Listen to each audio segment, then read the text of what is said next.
to resist the police. We have seen it on social media many times, where the police is simply making an arrest. And you hear the voice of the people. You remember that lady on Gardentown Road. Yes? She was convicted by the court. And recently, we saw again where a man literally fought half off some police officers simply because the police was trying to arrest him. And you could hear responsible Jamaicans in the background literally encouraging this person to resist the police. It cannot be, ladies and gentlemen, that this is what we have to face when we go out there in the field to make arrests or to carry out our duties. And so we ask, where else in Jamaica can this happen? If you don't believe me that this is happening, simply check social media. Well, today, we are here standing together at this conference under the theme, preserving this institution, protecting the protectors of this nation, and to tell Jamaica and the world that police life matters. Today we want to say boldly, conference, police life matters, whether it is within the Jamaica Constabulary Force or is doing our duties outside the Jamaica Constabulary Force. Police life matters. Today we will collectively resist, and I mean today we will collectively resist any further attempt to dehumanize members of the Jamaica Constabulary Force. We will resist any further attempt to treat police with little or no dignity. Through this conference, ladies and gentlemen, we must understand that when we sign up for the JCF, we did not agree to reduce our status to that of children. But guess what? But even so, even children have rights. When we joined the Jamaica Constabulary Force, we did not sign a death warrant.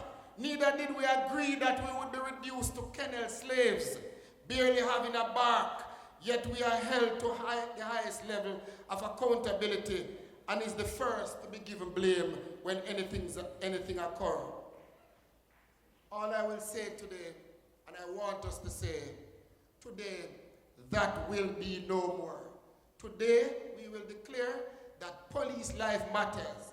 Today, we will declare that police officers are human beings. Today, we will declare that police officers have dignity, have families. Police officers have shame too. Today, we will preserve this institution. Minister, one way or another, the protectors of this nation must feel, the powers that be must make us feel that we too have a right to life and a right to live. Police life matters, Minister. It cannot be, ladies and gentlemen, that we have some of the most strict rules, yes, that tells us how to engage people to the extent that it is putting our life under. It cannot be. And so we have to go back to the drawing board today, because rules of engagement is simply that you apply proportionately what is it that is necessary to arrest the situation. What did Constable Anson do? What was that man resisting? When his gun was pulled and he was shot, what hurt was that man feeling? Did he shoot him first? Did he hit him? Did you do anything to cause him pain? No. And you know what is worse? The policeman, from all indication, fell to that ground. And if we are to believe what we saw in the video, we saw people simply walking by, looking at a policeman lying down in uniform with blood running from his head. When did we get to this stage? In this country, I really don't understand. So, Minister, conference, ladies and gentlemen, I will simply say, let me borrow a few words from Claude McKay. If we must die, let us not be like hogs, hunted and penned in an inglorious spot. If we must die, let it not be on the streets of Kingston, lying face down in our uniform in a pool of blood, with citizens walking by, looking at us as if we are nothing. If we must die, let us nobly die, so that our precious blood may not be shed in vain. Minister, what though before us lie when we go out on the street? Are we to understand that it is an open grave? I did say earlier we did not sign a death warrant. And so we are calling on the government to designate, Minister, a day of mourning. It is the least you can do for police officers. A day of mourning, Minister, that will see all Jamaicans acknowledging and paying respect to our fallen colleagues. We do it here at our conference, and it is done when certain category of persons in society should die, albeit not under these circumstances. But we believe it is important for our police. Minister, we are calling, sir, for the institution of a condolence register at every station across Jamaica to be kept open where a policeman is killed or die under certain circumstances, so that Jamaicans all around who wants to pay their respect and say something wouldn't have to travel to Kingston where we have one, but it is at the police station where they can access it. These are little things that we believe count, Minister. We are humbly requesting, Minister, that the government put in place a monument, something that we have discussed, something that we have agreed on, something that was even identified in terms of a place. Yes, we are asking, Minister, that where it is possible, that a little area at the National Heroes Park be designated.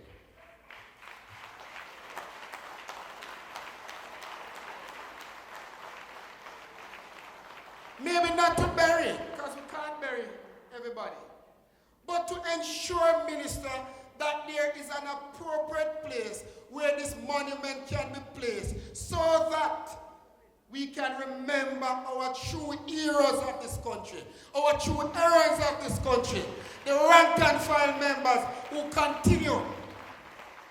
And I love to say this part because it is true. If you have been out there, if you have been a police officer, even for a day, you can understand where we are coming from. We are the only entity in this country that put our physical, natural body as buffer between real bullets being fired by real gunmen, so that real, ordinary, law-abiding citizens may live instead of us. Aren't we the true heroes? Aren't we the true patriots of this country? We are Jamaica's greatest heroes and heroines. Our selfless sacrifice, Minister, is beyond any measure. And this is the least we can do, at least for the grieving spouses, the grieving parents, the grieving brothers and sisters, and of course the grieving children. Every policeman, in fact, if it have to start with the answer, let it be.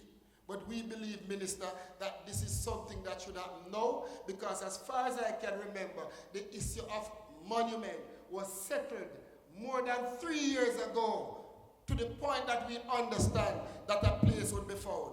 It has to happen now, because there is no need for such delay.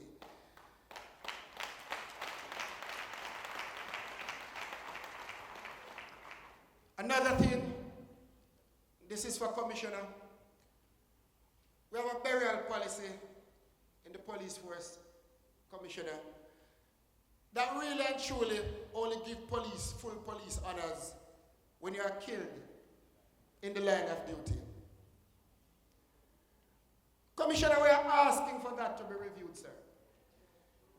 We believe that it is the service to this nation given by this police officer who may have died that we are honoring, and not the manner in which he was killed.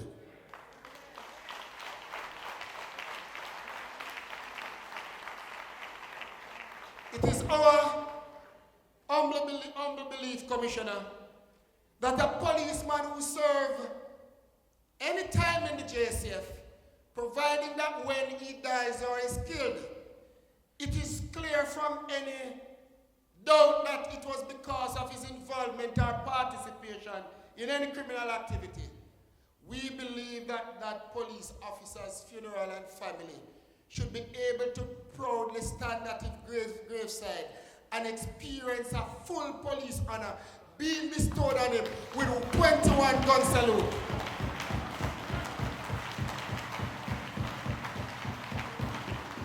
I do not want to be killed by any gunman in the line of duty for my family to remember that I serve the JCF. I do not want to be killed in the line of duty or in any way like that for my family, as they would see on TV, hear a 21 gun salute in honor of my 30 or more years service or even 10 years service. And so, Commissioner, we are asking, sir, if that policy could be changed to ensure that every police officer who serves this organization, we honor their service with full police honor and not the way that they were killed.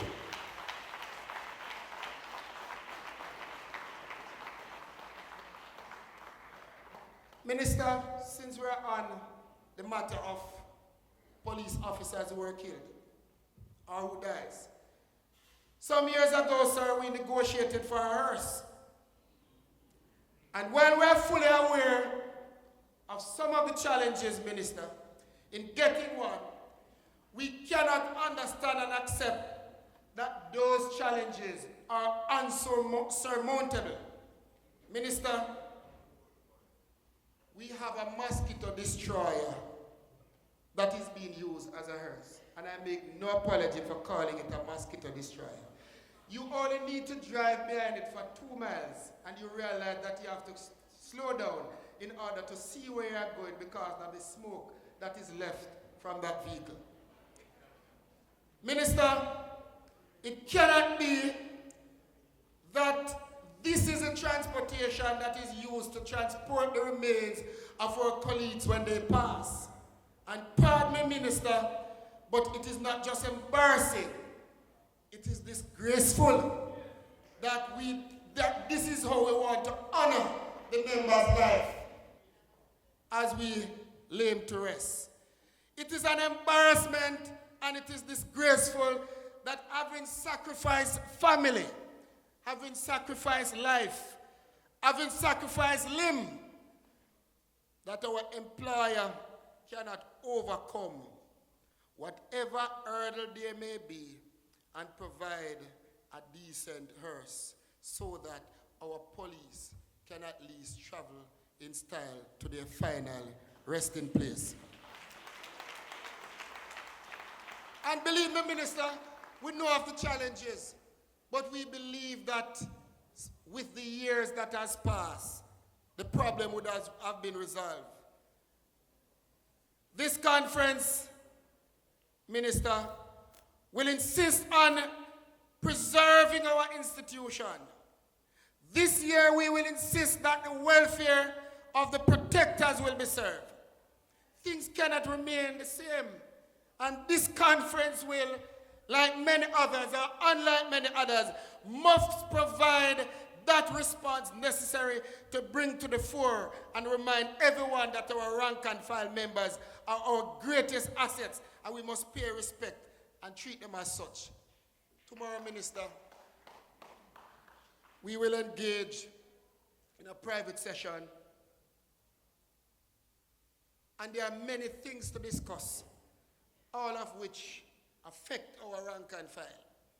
And Minister, We're expecting that when we emerge from that meeting, this central committee or this central committee would be sufficiently mandated to ensure that all the issues are addressed. Things cannot remain the same. Gentlemen and ladies, we must change the tides and command justice in favor of the rank and file police officers. We are preserving the institution. We are protecting the protectors. And so we must adopt the principle of the great American President Barack Obama, who said, and I quote, "Change will not come if we wait for some other person or some other time. We are the ones we are waiting for," and I want delegates to understand that. We are the change that we seek, end of quote. Now you see, ladies and gentlemen, in our advocacy, we recognize that some of our dreams and aspirations are stubborn. And it's sometimes, just clearly a lack of political will sometimes, Minister. Courage or a strong desire and a resolve to make life for the police officer better. We have always relented without hesitation in the interest of our members, in the interest of this institution called JCF, and in the interest of our beloved country called Jamaica. Though many times, Minister and Conference, without any recognition, our first act is a glaring example of patriotism, even in the face of death, even in the face of the public cussing us out, as we call it, even in the face of embarrassment, even in the face of serious trials, we continue to serve, protect, and become and remain a shining example of professionalism and patriotism. And so it is a decision to be counted among noble men, Minister, who work tirelessly for country, this JCF, these rank and file members, without giving satisfactory reward or showing what is called common courtesy or even gratitude. Minister and Commissioner, at the last conference we raised an issue about recognition. We asked if the JCF could change the way we honor people who have served long in this organization. Yes, we may have a few people who may have the honor of going on the lawns of King's House, yes, to collect their long service award. But Minister and Commissioner, we believe that the practice of calling Sergeant Wilson and say, "Raymond, pick up something on a general office there for me." And when you go down there, you pick up a little box. And when you open that box, sometimes after you throw it on your back seat for many days, you open it and you realize that it is your long service award. Minister and Commissioner, we have asked for things to be changed. We have asked the minister then and the government to provide funding so that each division or area can have their ceremony to properly call members with their families, somewhere proper, dress up in their three-piece suit, and serve them or give them that long service award, Minister, so that they can feel truly recognized and honored, and that they have in fact served an organization, and this is their reward. Up to 2 weeks ago, I got a call from a gentleman. On the top of his voice, he got a box from his division, and he said that he placed it in the trunk of his car and didn't remember it. And about 2 months after he went in there, I said, "Why not a box here? I not even remember it." And when he opened it, it was his long service award. Can you imagine? So it is a serious matter. We cannot continue. When I go to the Civil Service Association's award, Minister, there are more than 500 people in attendance. And believe me, less than 100 of them are specially invited guests. The other 400 are people to be awarded for long service or recognized for other contribution to public sector. And we believe it can happen with the JCF. It is a job, Minister, that accommodates little or no room for errors, where mistakes are met with deadly consequences and extraordinary efforts are viewed with suspicions. When we forget what we forget, give it in the same way.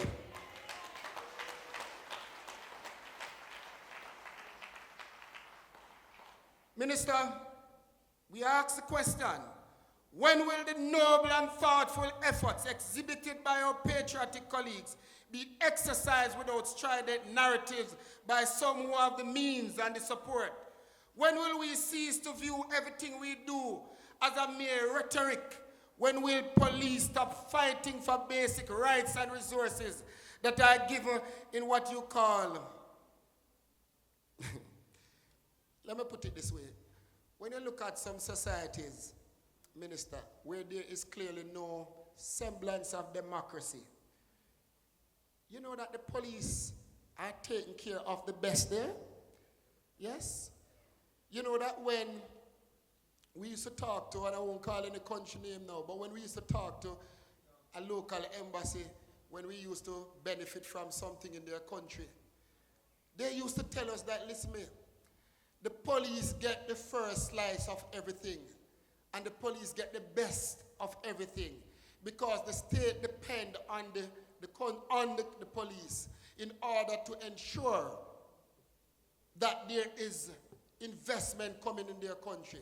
Because without the police, there can be no investment, especially those from overseas. So when will the police benefit from basic respect? And when will the police be shown and treated? Most importantly, basic human dignity. Commissioner, there are some things that just has to stop. We are law enforcement officers. We are given this awesome responsibility to ensure that the rights that are enshrined in the Constitution are protected to the benefit of every citizen. It is time we stop and think and ask this question. Are these rights, which are also rights which should be accruing to the police officer, are the police officers benefiting from these rights? Our theme, Minister, is the Police Federation's expression of our institutional strength, and we will continue to be strident if we must. But we hope, Minister, that the government of today will embrace our vision, and of course we will see better. We hope, Minister, that the government of today want us, the police, to be better, and we will be better. Ladies and gentlemen, improving our condition of work and service, our desire for an advancement as a people, assurance and ensuring our safety as protectors of this nation, and a fair and unfettered access to the human rights guaranteed by the Jamaica Constitution must now be the ideal norms for the government and the people of this country, and not denied or delayed because of prudence or lack of will. There are too much things happening. Just yesterday, Minister, I was having a discussion with an attorney in the JCF. And we were discussing an event that took place at Indicom. And I must tell you that I deliberately made sure that nothing that is included in this speech has much or anything to do with Indicom. We believe everybody now know what's happening. But you know what we're talking about, Minister? There is a marriage of a criminal investigation and an administrative investigation. And we thought that we had passed those days. A shooting will take place and Indicom will come to investigate. And when they come to investigate, you are compelled to give a statement. And when you are compelled to give a statement, you sign down the bottom to say the statement consisting of X page, signed by you, Minister, that you agree for it to be tendered in evidence. The first point, it is an abuse of our rights under the Constitution to protection from self-incrimination. But you know what is worse, Minister? If it is an administrative investigation and where there's need for criminal investigation, you are going to pursue without the statement. What do you do with it? Where is it? Minister, it is our humble belief that where, if the law says so, police officers give statement as a matter of accounting for their actions, which you must give an account. And it turns out that you are going to be pursued from a criminal point of view, then every piece of statement that you give must be returned to you. Because, Minister, we believe that statements collected for administrative purposes are now being used without our knowledge or the police knowledge to pursue criminal investigation. And that in itself is a wrong when we, police officers, are investigating people who are accused of criminal conduct. Everything that is taken from him has to be done according to law. No accused criminal minister can be forced to give a statement that will eventually be used in court against him. And Minister, Commissioner, I'm not going to talk much on this one because I spoke to IOC on it, and Mr. Palmer has promised a meeting. But we have seen it happening at least once in our JCF. I won't tell you of the situation, but police officers were accused of doing something. They were asked to give a statement to give their account. And the very statements that they gave, which was now deemed to be compelled, were sent to the DPP for the DPP to make a ruling. Now, don't get us wrong. We are not standing here telling police officers not to give an account. In fact, it's the opposite. When anything happens, you have to give an account of yourself. But Minister, also, we are also not telling you to give a statement, because sometimes when you give the statement to the DPP, it helps the DPP to make a ruling, sometimes in your favor. What we are saying, Minister, if police are being pursued criminally, they must first be told and the appropriate caution done so that your rights can be retained as contained in the Constitution and in law. Police Federation, sir, we note your hands-on and on-the-ground approach to your leadership, Minister. In other words, we see it everywhere, boss. But believe it or not, Minister, it's merely an introduction, sir. The Police Federation, sir, expect nothing less in your advocacy for the issues that are most important to us. And most importantly, the minister should be singing the same tune and in the same accord with the entire JCF when we go to the Ministry of Finance to negotiate for our salary, Minister.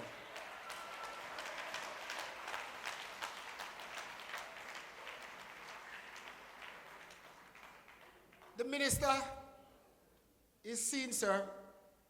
The commissioner is our father. And I don't want to call you old by calling you the grandfather. But we live under the same roof called Ministry of National Security. It is us out there in the streets, sir, that enable the commissioner and the minister to stand proudly before the cameras and give what you call clear, exciting, and reports that even within yourself, even though you're not laughing, you're enjoying as much as Jamaica would be enjoying then. It is us who keep crime to that level downwards, Minister, that enable the minister to look good, as we say. We have to sing the same tune, when we go to the table, Minister, because our police officers must be recognized, and it is time we preserve this institution and serve our protectors.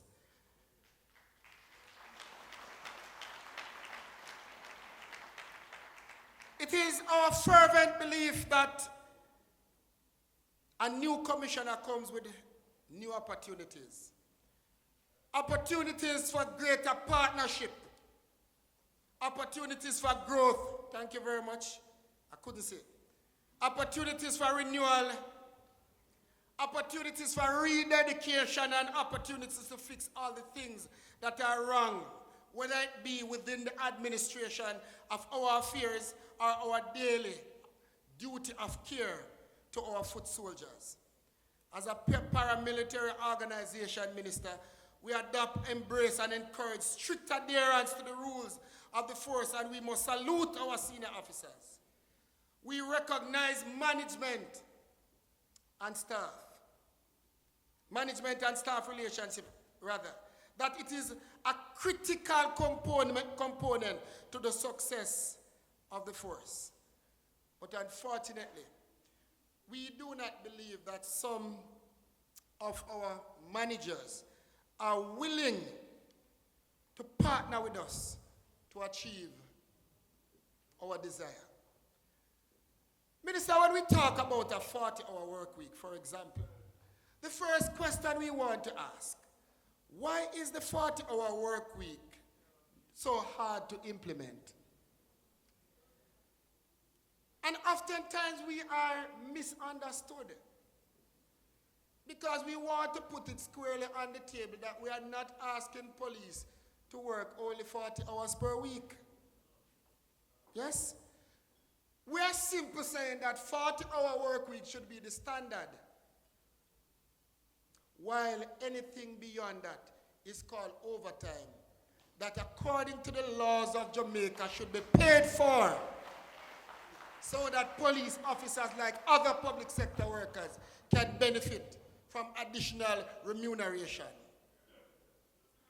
Minister, the question is, why is it so hard to implement? While on the other hand, managers sometimes use lawful order to get police to work for free.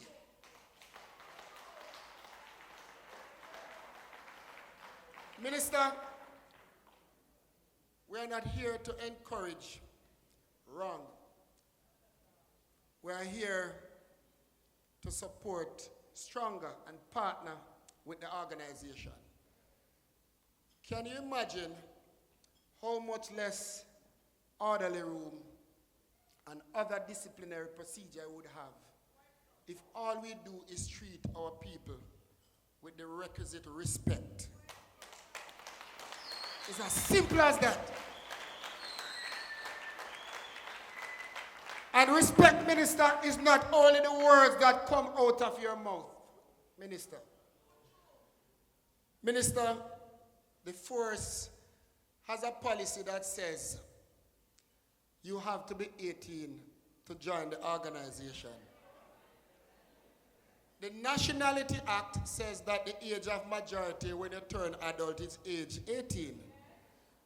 Ordinarily speaking, when we have a surgical card, they say after you pass 18, you can't benefit from it again because you are an adult now because you reach 18.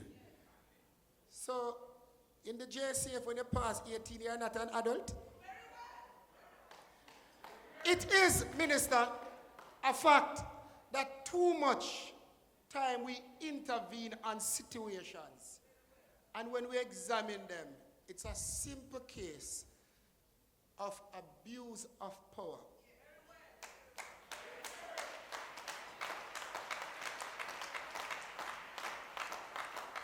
Minister, don't get us wrong, Commissioner and Minister. We are preserving the institution.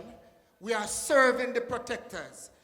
Very often when we intervene on these matters, they are simple matters that had somebody just call somebody and say, okay, constable, sit down there, sir. Let me hear what the situation is. We would have gotten an opportunity to understand and apply the appropriate humanitarian consideration. But Commissioner, it can't be that this police federation spend more time resolving simple, what you call manager-worker relationship, simply because the worker may have a little situation. And don't get us wrong, we don't support indiscipline. Because if you don't want to go to work, if you don't want to abide by the rules, we are going to tell you to leave our office, even though you tell us it's your office too. We are going to stand strong on that.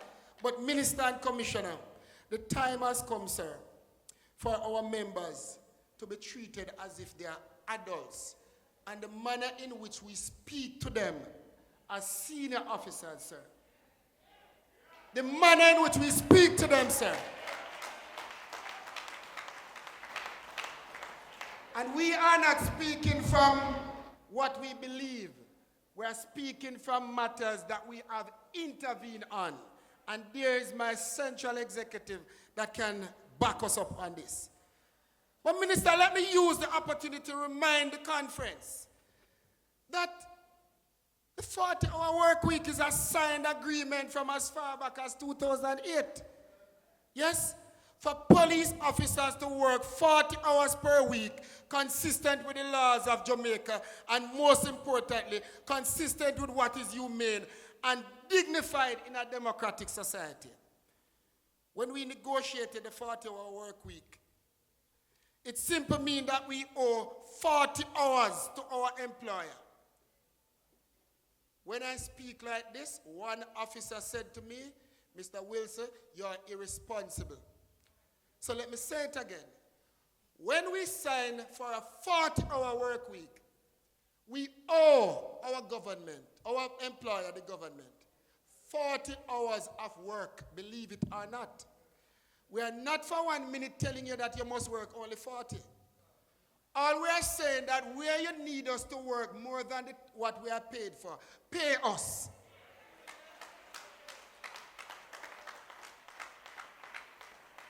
Minister, we are paid for 10 hours more than 40.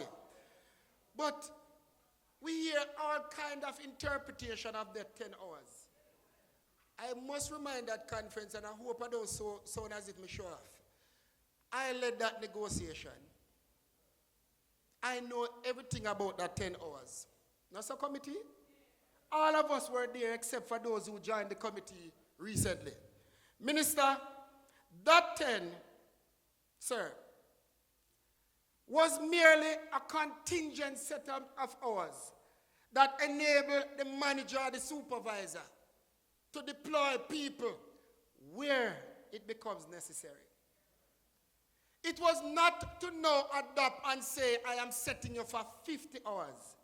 Because you know what, Minister? The very nature of policing in Jamaica and anywhere else come with it some uncertainties. And therefore, when you set me for 50 hours and there are uncertainties, where do I get hours to continue to deploy people? Some may say it is exigency of the service. But we have done our research and we have done our legal input. And Minister, even when we were brought before the court for breach of section 69 and 13, the learned judge made it clear in those proceedings that exigency of the service is not shortage of personnel.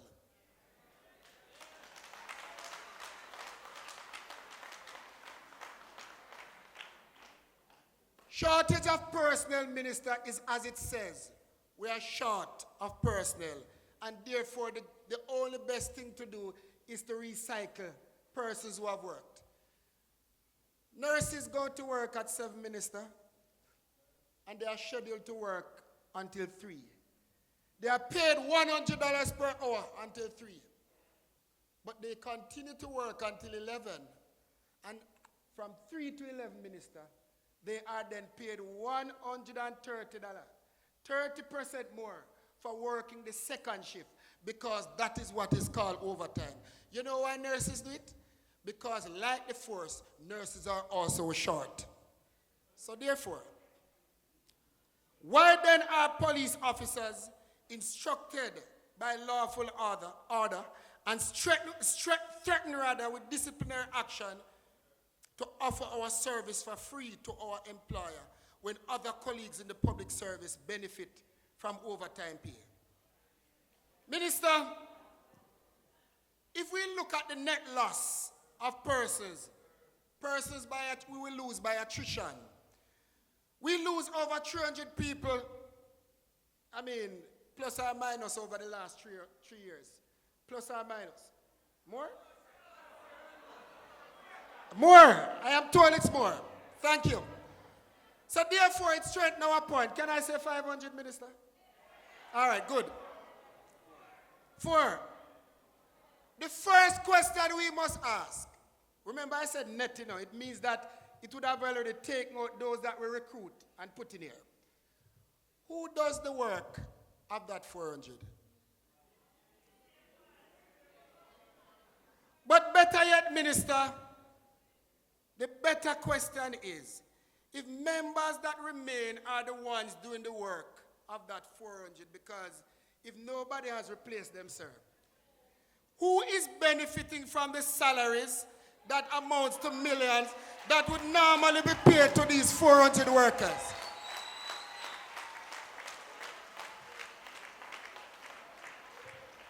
We are proposing, Minister, that as a first goal, that we look back, Minister, at the last 5 years, especially, Minister, and we look at the net effect in terms of attrition, and with the salaries of those police officers, sir, is put in a fund given to the commissioner so that the commissioner can instruct his managers to deploy people and pay them for overtime from that fund. Minister, when we come to this table, sir, and when we come to the podium, we not only come with problems, sir, we come with solution. And we are asking, sir, if one policeman is paid only $100,000, do the maths. Do the maths. All we're asking, Minister, is since that money would have already been committed as money payable to police officers, except that they have left. Whatever it come to, Minister, all we ask the government to do is to match it. And we would have in place a fund to give to the ECP grant so that, and commissioner, so that monies can be available to pay police for overtime, because the need for overtime exists. So if in the last 3 years we lost 400 members, Minister, and in the last 4 years we were saying that we were short by 300, it means that we are really short by 700. It's simple as that. So, Minister and ladies and gentlemen, the 40-hour work week is law, and the police officers in Jamaica are entitled to the benefit under the laws of Jamaica. The police has been negotiating from 1962 for this to put in place, and none of it has happened. But I'm going to go, Minister. It begs the question, therefore, how can the enforcers of the law continue to perpetuate this blatant disregard for the law of Jamaica and the right guaranteed to police officers? We didn't have to go to negotiation to work 40-hour work week. The laws of Jamaica say every worker, and when it described worker, it did not say except the police. Simple as that. We are properly employed. And the part of the government, Minister, while there is a persistent agreed position on the subject, with the latter being that the government state that the commissioner rather must detail people according to the law. In fact, that is what was signed off in the last heads of agreement. Minister, we're asking for something, sir. We must preserve this institution. We must serve the protectors of this nation. We are asking, sir, that there is a clear position and a clear directive that remove what is called this passive approach, that the commissioner and his team can be assured that there is a system in place that we can now deploy police officers for 40 hours per week as per their basic pay and everything else. Don't get me wrong, deploy them for 70 if you want, if they need a rise. But pay them for the extra 30. And when we say deploy them for 70, we don't mean consistently. We did say if they need a rise. Our position is, Minister, that we believe that there needs to be a clear position on this. The government simply saying to us in a heads of agreement, oh, the commissioner must deploy people according to the laws of Jamaica. It is too passive, sir. We need it to be in a clearer way. Our position is and continue to be that where police officers must work over 40 hours per week, we must be paid for it. So, Minister, I'm going to leave that there. Because, Minister, this matter must be fixed urgently. And the only little thing I'll have to say on this matter is that delegates, listen to me carefully. Today is May 9, 2017. This conference will decide that by June 9th, this problem of 40-hour work week and police working unpaid for overtime will be fixed.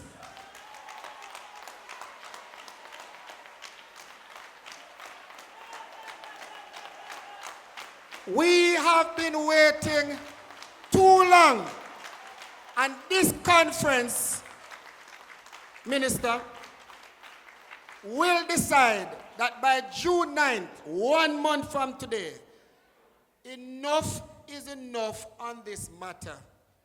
We are human beings with rights. We are workers with rights, and the issue of the 40-hour work week has been lingering for too long. We want people to stop misinterpreting us. We are not telling people to work only 40. All we are saying, pay us for any amount of hours that you want us to work in excess of 40. Coming down, Minister. Minister, about 2 weeks ago, the Police Federation submitted to government a 48-point claim representing our proposal for salaries for our contract period 2017-2019. And as we prepare to be called to the negotiation table to negotiate for increased salaries and benefits, we hope that the government will be considerate of all our reasonable requests, Minister. It is high time for us to be treated with respect at the negotiation table. And what do I mean, Minister? No longer can we accept a generic salary package that is drafted for the entire public service. Our challenges are unique, Minister. Our sufferings are unique. The risks that we face and are exposed to are unique. Our living condition must be unique. Our lifestyle must be unique. Therefore, why shouldn't the consideration to compensate us be unique also? Or do you decide that a cashier that stands around a computer at the tax office is paid the same way like the police who is under fire on a daily basis? How do we agree to that? Minister, we must be compensated, as I said, for our long hours. We must be compensated for the risk associated with our job. We must be compensated for the higher than normal propensity to lifestyle diseases. We must be compensated to facilitate our residents in safe communities, Minister.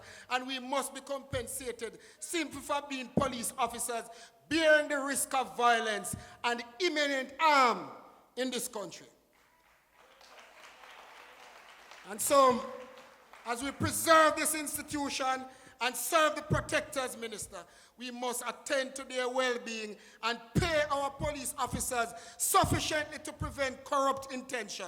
We must pay our police officers sufficiently to counter any offer that is made by overseas police forces who have now found Jamaica to be a viable recruitment ground. What is the difference, Minister? Why a police constable in Jamaica can say, oh, I left 6 months ago and I went to this place. I don't want to call anybody's name. And after tax, my salary is over $300,000. I can stay there and build my house in Jamaica. I can stay there and send my children to university. Which country we pay a policeman $720,000 per annum, which is $60,000 per month? That's the constable. Minister, we must pay our police officer sufficiently so that we can counter all of these things. Minister, we must pay our police officers sufficiently so that he or she can provide proper care for their families and dependents. You know, Commissioner, as I talk about this, sir, we need to change the rule with subsistence. The first problem we have with subsistence, sir, is that the rules for subsistence are clear, Commissioner. But yet some years ago, 2 force orders published a rule that was contrary to what was laid down. In other words, if I recall, the rule says when you travel from your base 12 miles and spend 6 hours beyond that 12 miles, then you are entitled to subsistence. The rule was changed, and we didn't know that it was the minister or an act of parliament. Nonetheless, the rule was changed. And when the rule was changed, it deprived many members of their benefit to subsistence. Right at this podium, Minister, we mentioned it, and it was reverted, and that is after the Police Federation spent some money to have a lawyer intervene by doing a legal comment on the matter. Today, we are still hearing that people who work in division and benefit or qualify for subsistence allowance, that there is a refusal to sign them at either divisional or era level, simply because it occurs within the division. Chief, it is wrong, it is a breach of the law, and we believe that the managers, the signing officers, all they have is a responsibility to sign. Send it to the people who will make the decision, who will now use the law and look at it to see if they qualify. We can't have so much judge and jurors at every stage of the game. Because at the end of the day, all will happen. We are frustrating our police officers. Minister and Commissioner, these are simple things that we believe can redound to the benefit of our police officers. Yes? So where you are in St. Thomas, for example, and you travel from Morant Bay to Cedar Valley. Cedar Valley is 18 miles. You reach Cedar Valley 12 o'clock. You start earning subsistence allowance anytime after 6 o'clock in the evening. Where did it written that it must only be where it is within the division? Because your base was Morant Bay. We thought this matter was resolved, Commissioner, but it seems as if it has not been resolved. We have brought it to the table, Commissioner. Sir? We have brought it to the table, sir. But it seems as if, sir, it has not been resolved, sir, because the reason why I speak about it now is that up to yesterday, I was called about one, sir. We must compensate for longer hours, as I said, sir. We must pay our police officers to take care of them family. Minister, it is the norm that the riskiest job attract the highest pay, and in Jamaica, police stand in first place. We know that in Guyana, sir, there is what is called a national security allowance. That national security allowance is a substitute for risk or hazard allowance, sir, simply because of the propensity of violence that usually occur in Guyana and the risk that the police are placed at. Our healthcare minister has nothing to talk about. $80,000 is given to police officer to purchase glasses for the police, his spouse, and his children. That's the family.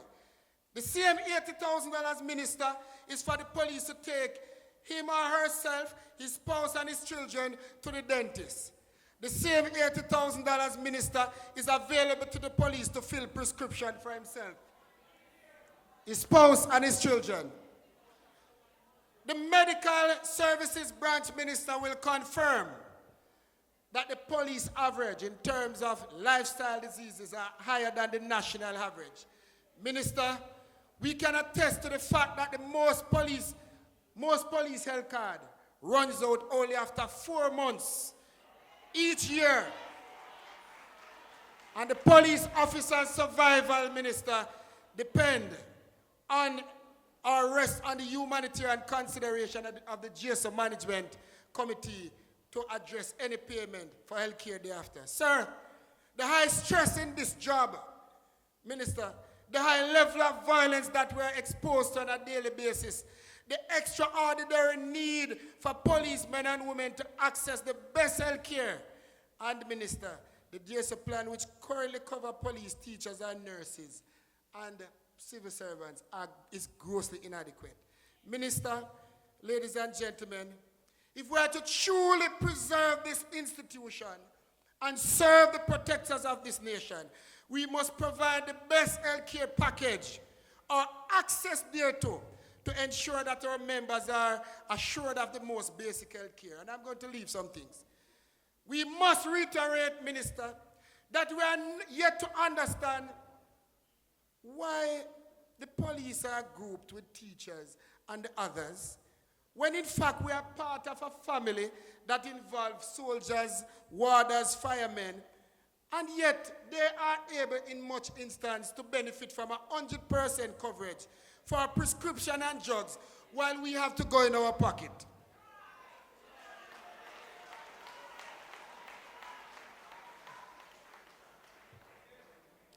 Minister, there's absolutely no doubt that the government, our employer, owes the police what is called an exceptional duty of care. And this issue of health care should never become one that we even have to make a request. It is a duty of our employer established through the JCF Act that our health care and access thereto must be certain.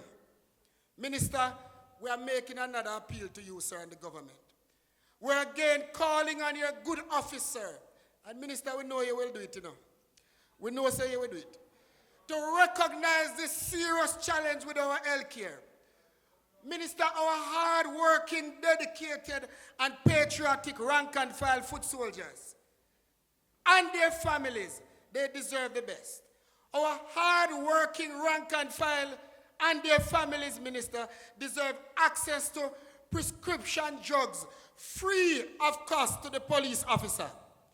We deserve access to optical care, Minister, from our employer, free of charge, Minister.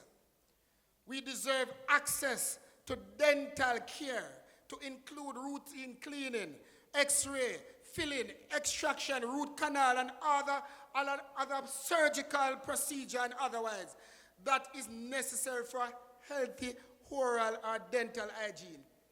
Minister, our hard-working rank-and-file officers deserve that when they are to be hospitalized, sir, that it is done at a preferred, private, and secure hospital, except where the nature of the injuries require mandatory hospitalization at a public hospital.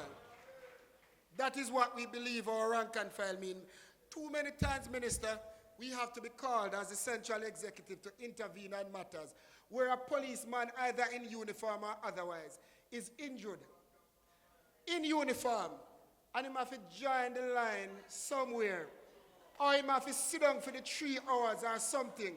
And if it is not a case where you call the CEO or some senior person at the hospital, they have to wait. Minister, it can't be that our police is out there serving, and when it's their time to be served, they have to be faced with this situation. So we're again submitting, Minister, that where they have to be hospitalized or access medical care, that, Minister, we engage private institutions around the country, except where, Minister, their illness requires them to be placed at a public hospital. We're again submitting that you that the police officer deserves the best, and now is the right time. We are again calling on you, sir, to separate the police officer from the GSA plan and provide us with a properly funded, organized health plan that has the scope to address the kind of illness and healthcare problems that our police officer faces. Yes, Minister, a plan that will remove our requirement to pay for those services similar to what obtains in the JDF and other related entities in government care. Minister, we know that the unique plan at the JDF involves they employing their own doctors. It doesn't matter, whatever it takes. And I think I remind you, sir, of a situation where I gave a lady a ride, and she was on leave, a nurse too, who has access to care in her hospital. And she simply said that, listen, I'm going to camp, I'm a soldier's wife. I'm going because they called me for my checkup today. I'm going to do my pap smear. I'm going to do my mammogram. I'm going to do, and that's how she's naming them. Minister, free of cost, simply because she's married to a soldier. We believe, sir, the time has come after 150 years that our members, our JCF members, can benefit from a similar plan so that our families can be assured of their health. Minister, if we are to truly preserve this institution and serve the protectors of this nation, then we must bring some level of recognition and authenticity to our police status. And I really want you to listen to this one, Minister, because I don't think you know. Would you believe, Minister, if I told you? Would you believe it if I told you, Minister, that the police ID is worthless? Except when you show it to the public or somewhere where we are arresting somebody? Minister, it is our humble view that that Jamaica may be the only country where a police ID cannot be counted as sufficiently authentic to even to get a transaction done at the bank. You didn't know, Minister? It is a fact, sir. Minister, we do not believe that this ought to be so. When not only are we, our existence embedded in law, but we are one of the most connected extension of the state. When Indicom and other lobby group talk about the police, they talk about us being an extension of the state. So if we're an extension of the state, our ID can serve any purpose other than to show. And don't get me wrong, we must carry an ID to show public Jamaica who we are.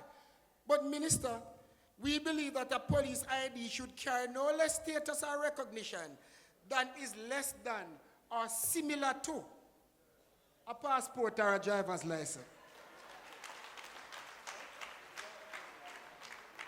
We understand, Minister, that there may be some challenges, but it cannot be that I'm a policeman in uniform and I go in a bank to change a check.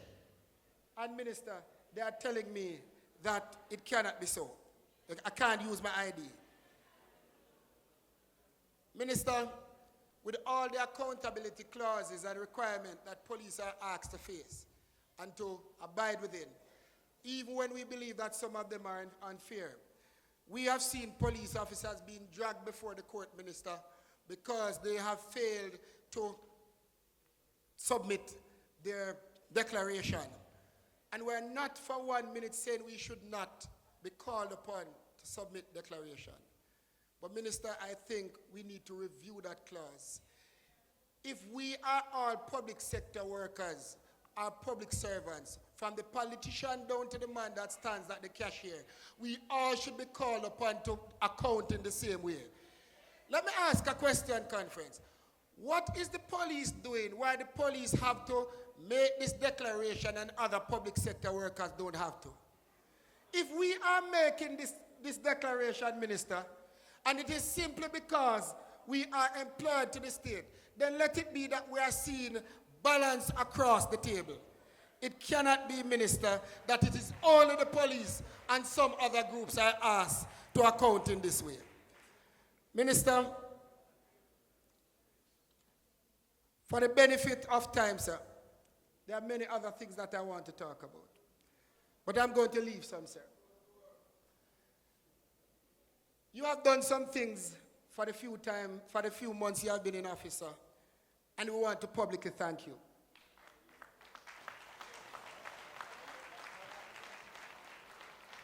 We know that you have given us some well-needed vehicles, sir. We know that you have given us one of the 6 buses, sir. It's 6 or 7. Is how much bus, Minister? We know that you have made life a little less stressful. And for that, we must publicly say thanks. We are hopeful, Minister, that it can be faster. Because we do not believe that in this time and age, that civilians walking on the street should be able to look at a policeman in a station changing his clothes because of the state of disrepair. And I can tell you, sir, I went to Portland one day and I was walking on the streets. And I look upstairs and I saw somebody up there changing. And I said, then it's so police people on the road can't see the police upstairs that change. There need to be greater attention given and faster attention given to the state of repair of our stations, Minister. It is a fact that some of our stations has posed a greater threat to our lives than the very gun that we are carrying on our sides. Because at least if somebody don't pull the gun and pull the trigger, it may not be fired, Minister, but we don't know when something from that station is going to fall on top of us. And that's a fact, Minister. So, Minister, while we know that some work is going on, if we are to really preserve this institution and serve the protectors, then we know, Minister, that there are some things that must be done. Sir, we have noted, sir, that there is an amendment taking place, a well-needed amendment to the JCF Act. And I'm not going to say much more on that, sir, because it is work in progress, except to say that we are very much pleased that after 82 years, Minister, that we are able to see that this is happening. This is a grand opportunity to strengthen our institution. And so we continue to encourage the Parliament to resist any temptation to reduce the power and authority as under the Act, sir. Minister, we also want to ask you, sir, to assist us to ensure that when the pension reform is finalized, that is accrued to the benefit, the best benefit of the members who would have served and deserving of a good pension. Minister, it is a fact that there are some things about our pension that needs to be fixed. Things that we believe that this pension reform has not addressed, because we do not believe that in this time and age, when the state of the economy has proven to be one that is not so well over the number of years, that you leave pension to survive on its own without connecting it to some protection mechanism. What do I mean, Minister? We believe, Minister, that the protection of our pension should be that it is pegged to something to protect it against any deterioration. For example, Minister, anything that causes a reduction in the state of things in the economy, such as inflation. And so, Minister, it is one of those things that we believe is on top of the list. And right now, Minister, we are at the table with your colleague, Minister, and we believe that things are going well, especially after we met with our members and got a mandate from them. But sometimes, Minister, you wake up and you wonder what took place the night before. We don't want that to happen. And so we have noted that the fact that the police already contributed to a pension, Minister, that is missing from the public discourse. We're not going to even make that an issue. The fact that we have already said to ourselves, we cannot settle for less favorable position, as our pension situation is something that we believe should be fixed and fixed urgently. Minister, we urge you, and the opposition spokesman is not here, to take a special interest in the pension so that the survival of our retirees can Be assured.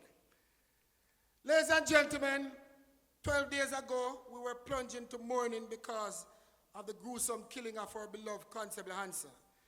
The painful scene that we experience, yes, the painful scene may be new for Jamaica, who have seen the images on social media due to the popularity of a smart device.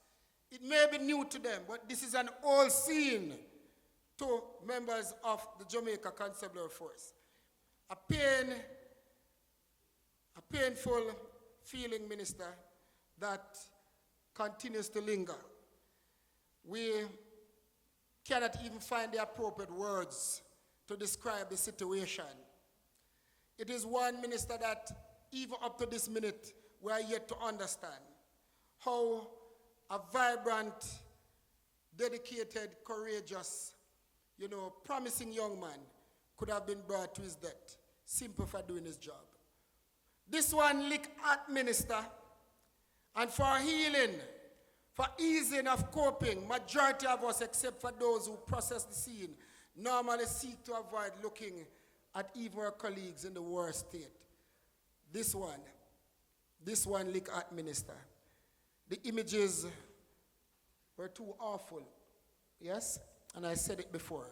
The sight of a colleague in uniform laying lifeless on the ground is a painful memory. A painful memory that made even the strongest cried, Minister, even the strongest of us. Today we are still mourning, Minister. The incident is still fresh on us, even though a week has passed.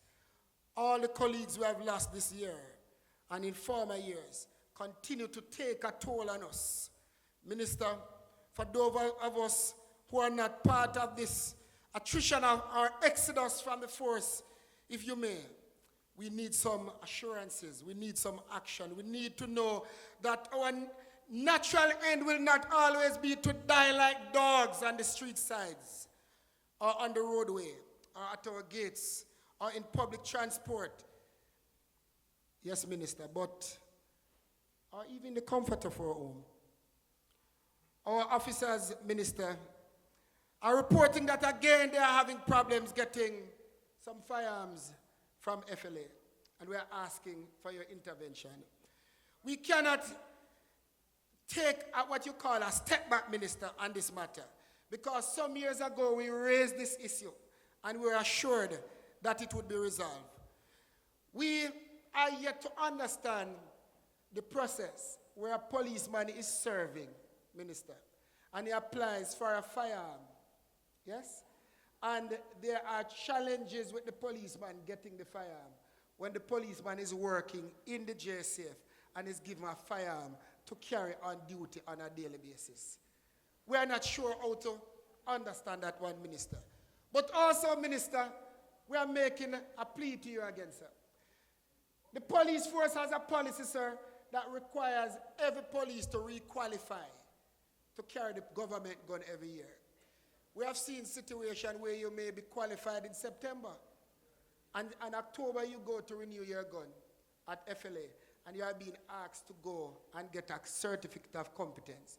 Minister, our simple request, sir, could you use your good office to have FLA recognize and use the certificate of competence issued by the JSF for members of the JSF who are seeking private firearm from them?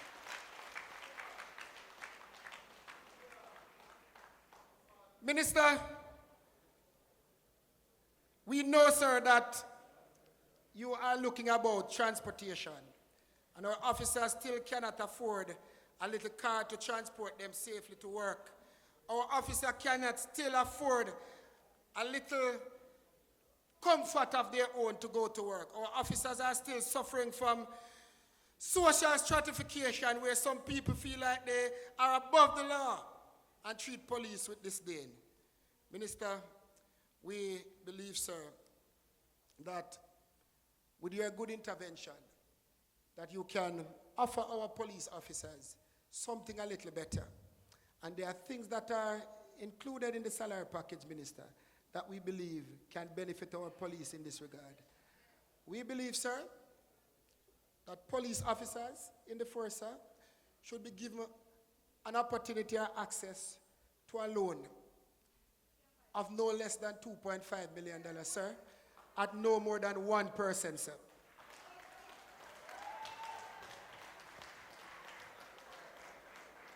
I think, and if you notice my voice when I ask, sir, is the least, sir.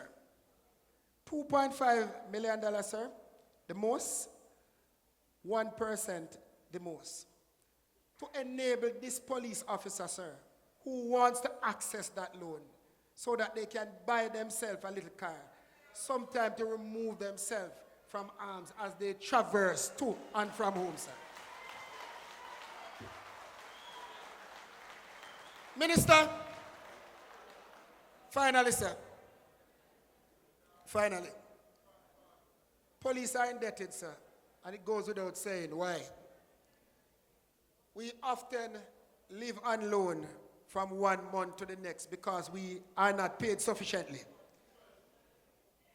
And Minister, we believe, sir, that since police officers come from poor family, and our families do not have any values to take to the bank, that the ministry, through your efforts, sir, you know what kind of minister you would go out as, sir? Make available to police officer a debt consolidation loan, sir, of no less than $1.5 million at 1%, so that police officers can clear their debt, sir, and put themselves back on their feet. Because a lot of police are struggling because of loan.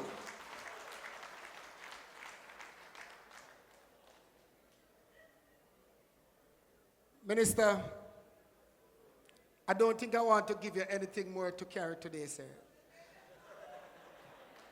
Just to say, Commissioner, finally, Commissioner, and this is for you and the minister, sir, and I'm going to make this final. We continue to ask, sir, that like what happened in the United Kingdom and other places, and like what happened in other areas of Jamaica's public sector, that when police officers are brought before the court on charges, sir, that they are only suspended when they are convicted or if they are convicted. Minister and Commissioner, it must be seen as punishment before you are found guilty. If I, in my lawful execution of my duty, is suspended without pay, Minister, and is left to suffer, I can't send my children to school. I can't put food on my table. I can't find monies even to take a taxi somewhere. And you know what is worse, Minister? Whenever I get a little job to do and they find out that I am suspended for something and it's before the court, me get me marching order to leave. To us, Minister, that is really punishing me before the crime. We have been I'm convicted for the crime. But Commissioner, you know how it would help you, sir? Commissioner, you know how it would help you, sir? I think, sir, the more we suspend people, is the more hardship we create on the rest of us that remain. Because when we suspend 5, we do not replace those 5. It is the lessened workforce that will now have to carry on the duties of those 5. And I think, Commissioner, that if you are given, sir, that opportunity to keep these members who are suspended, then it will enable management, right, Mr. Blake, to have more people to deploy in the field to counter the effect of crime and violence, which is well needed. Minister, we asked for it some time ago, and I must admit that Commissioner Ellington, Commissioner Williams, and during the time, the small little time of Commissioner Grant, with the assistance of our admin officer, Mr. Taylor, and his second, Mr. Bailey, we have returned many of them to the job. And we thank you, sir. But we would want it to be more than a gratuitous act. We would want it to be policy, because in the UK, you are not suspended until you have been convicted of any crime. And that is how we are advised. But worse yet, in our own public sector, they say you are placed on paid leave, minister. So even if the person is off the job, they are paid their salary. We are not asking to be taken off the job. We are saying, make the policeman stay upon his job. Take him out of the position where he's likely to, be accused of something again. And put him somewhere so that he can be of some use to the force as an employee while he enjoy the benefit. So ladies and gentlemen, as we experience this wonderful conference, we're asking you to remember your position as delegates. Remember that you are the leaders of your peers. Remember that you have been sent here because your people believe in you. And not because it is an all-inclusive hotel.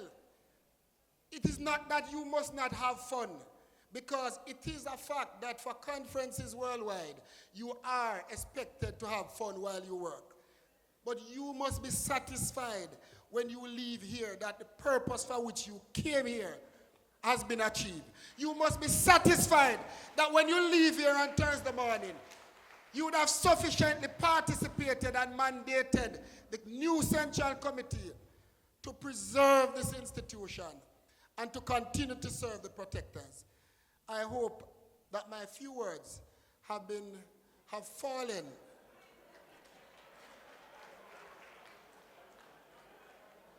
on the right ears, and that we will continue to stridently represent and defend the members of the Jamaica Constabulary Force, the hard-working, patriotic, rank-and-file members who continue to carry the burden of Jamaica on their shoulder. I wish for you a God-blessed conference and that you enjoy. Thank you very much.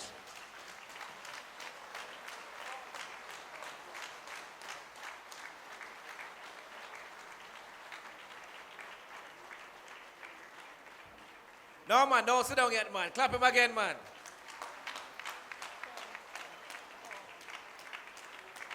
This year at the all-time Raymond Wilson. It's like, when you get a piece of furniture or a car, and you spray it over and thing. Hold on, I eat fire this morning, Mr. Wilson. But them's a policeman, them's a police lie. You ever hear that one yet? Hello? Don't you hear them's a police lie? Well, let me tell you something. My friend Raymond Wilson come up here and talk about you. Look here, sir. In spite of the imposing and preponderant evidence, the man still come to a room full of police officers and say these few words. Talk about understatement. But it was also very important to note, by the way, the minister will join us in a little bit. There's a matter of state that he has to engage. So him don't go too far. But as Mr. Wilson was emphasizing just how important working time and overtime is. So he exemplified the overtime a while ago, because I got overtime in his speech. But it was time well spent. For a moment, I thought he was going to say, in a nutshell. I mean, I was going to say, coconut shell, yeah, dog. But, having done a lot of the work in labor management relations, etc., there's a terminology that is used called decent work. You have heard of it? And you're not a registered trade union, but you're a practicing trade union in that sense. And as a consequence, you have all of the right to be, except for the caveat under the Constabulary Act, to be unofficial members of the International Labour Organization, the ILO. And the ILO has a number of things. The research says that when people talk about economic growth and productivity, you know them words that them use, right? And advancing a country and development, etc. You know that the one single variable that points to serious economic growth and social and economic development is decent work. And so therefore, it's a no-brainer that if you really want to have a highly motivated and productive workforce on the whole, you want to give them decent work. And why would you, therefore, not be interested in having the constabulary who stand as a vanguard of our democracy not be working under decent conditions? It's kind of a no-brainer. So here what, I support it fully. But I don't want to anticipate what the minister is going to say. But when I hear Raymond talking about the kind of pay that you get and all of that too, you want to know how much money me get as a university lecturer? You want to know? Thank God for little radio money sometimes. And I hear that the minister going to talk about how come the chief constable get more money than him. But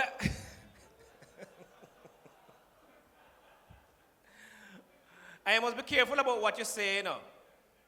Because let us follow this argument. You ready? You see, that's why I'm glad I'm answering. If you are arguing that there is a correlation between your level of income, Mr. Commissioner, Chief Constable, pay attention, yeah? You may have trouble. Nobody quail out on this.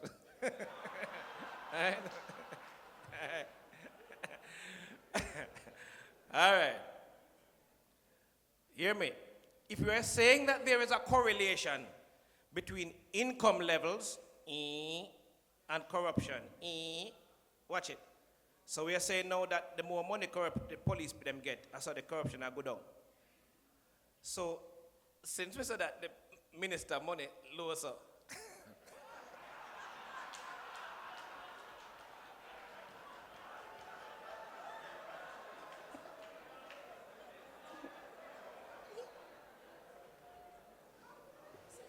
and let me shut my mouth a little bit. Vicarious liability, nothing. Them send Marcus Garvey to prison in 1930 because Marcus Garvey said in his manifesto that judges and everybody else in high offices should be held to the same level of scrutiny like the poor man. I'm not afraid. I used to go gym, back kind of bradish. But anyway, I want to also say to the minister as he comes back, no, I would say that. Raymond said something about the health insurance and stuff, and the increase in dental. I believe that we should really see some improvement in the dental provisions, but you must take also responsibility for your dental health too as individuals. Brush your teeth, so. Take responsibility for it. And so there's a relationship between the dental care and the oral hygiene. And so that you don't have to take the blue pills for your toothache. And the minister laughing because I don't know why I'm laughing, but he seems to know a little bit more than I. So, Minister, as you get ready to come up here, sir, let me tell you this as a warning. We know how much votes you get because I think you got the most votes of anybody in the last general election. But it's not a matter of election.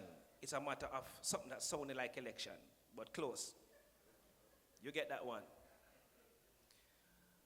You have already won that battle. Donald Trump, and there's the only comparison. Donald Trump, when him coming to the work, no, this is easy. I can do that. Yeah, in a couple of days, in 100 days. We know what some people can do in 100 days. And 90 days. Now that about that. Donald Trump come up and said, damn, I didn't know this job was so hard. Me make sure I call you before you come and tell you said the work hard. And you say, I know it's hard. It's even harder than you thought. But if you're going to be succeeding or failing, your success is going to be measured, Minister, based on what happens in the JCF, not other elements. Yeah, he might tell me for oil pants to come off. Me know. Right. Armband. What that? I can't read that yet. I'll explain that. We'll talk about it a little bit later. I don't have to talk about this now, right? Okay. So, me have the boss armband though. Suppose I hope not. Where it is? No, man, I'm left-handed. I don't put it up there. But let me tell you this, Minister.